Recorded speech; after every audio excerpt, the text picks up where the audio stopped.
district hospital monitoring committee Jiribam अतई अतई NGO लोन पंजद्रगसु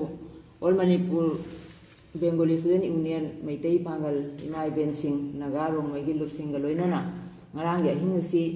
general strike ama tawni haibagi sem saba loirure tarina haibaga akhoi committee asina matam kuina dagi tanduna lakba full fledged district hospital ama ohenba matik chaba grade suba semo ama ohenba amadi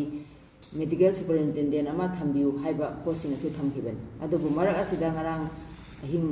athengbada sandaya sangbada government gi side tagi akhoi demand sigi damakta hai tare अखोइना तांजगिबा demand सिंग अदुगी some part खरा पिबिरे district टा टोकलोइना नजरीबाम सु पुन्ना यावना से full fledged district hospital अमा ओइरे हाबगी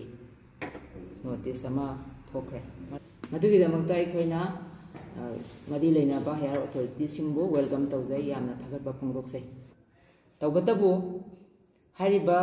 order asi thokra matung sida masibu haibu order asi implement tau haina order amasu tholai madu kana implement tau gadagi habda CMO sin implement tau hairi haibu order si district hospital praful pleasure ama oirani adu masi implement tau na bagi dama CMO sin da su instruction pi he duga laibak 3 badi akoina hairiba implement tau na ba akoi graduate haibadi qualify oiba grade suba CMO se akoi sida leite हानदगी so अखोइना तांदुना lie district hospital ओरबनिना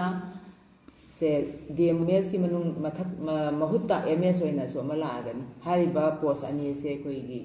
जिबा मसला लेते मखोइ लेतबना मरम ओरगा अखोइना नुंगाइ जद्रिबदी हारिबा order सी मतम चान implement तौबा ngамरोइद्रा हरमदुना हारिबा CMO qualified grade सुबा CMO अदुगा MS medical superintendent अमा यामना थुबगी मतम मनुंगदा Jiribam थाबिरो हाइबसिन अखोइगी हौजी demand होय अहानबगी डिमांड पिबिरपगी दमकता दि अखोइ हराउजै वेलकम तौजै लोइना मसिगी दमकता खरन मतम खरगी होइना हंदोक्सरे तौबतबु हारिबा क्वालिफाई ओबा CMO अदैदी MS हारिबा सिंग असि 10 days की मनुंगदा फमसे यहन ब्रेकतुना थोइबा ऑर्डर सि इंप्लीमेंट तौबदा मतिक चाबा दायित्व लौबियो हाइजनी करिगुंबा हारिबा 10 days सिंग असि मनुंगदा असिगुंबा पोस्ट अनि CMO अमदि MS असि मफमसे थंगनाबा गी अहिंदगी अखोइ मतम कक्तना इकोनॉमिक ब्लॉकेट तौनि हिन लाखसे तालेबा डिमांड सिंग असि फंगनबिउ अदु डिस्ट्रिक्ट हॉस्पिटल अमगी ओइबा मतिक चाबा हाइबदि ग्रेड 4 दगी हौरगा डॉक्टर फावबदा मतिक चाबा स्टाफ सिंग थंबिउ कोना पलुद्रगसु मतिक चाबा स्टाफ सिंग थंबिउ मेशिनरी थंबिउ